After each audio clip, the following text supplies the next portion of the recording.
গতকালকে অন্তর্বর্তীকালীন সরকার প্রধান ডক্টর ইউনূস স্যার ঘোষণা দিয়েছেন ফেব্রুয়ারি মাসে মায়ের রমজানের আগে আমাদের নির্বাচন হবে।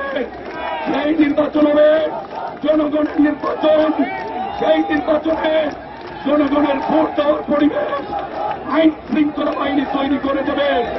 আমরা জনগণের সঙ্গে ছিলাম, জনগণের সঙ্গে থাকবো, জনগণের ভালোবাসা নিয়ে, জনগণের ম্যান্ডেট দিয়ে ইনশাল্লাহ বিএনপি সরকার গঠন করবে।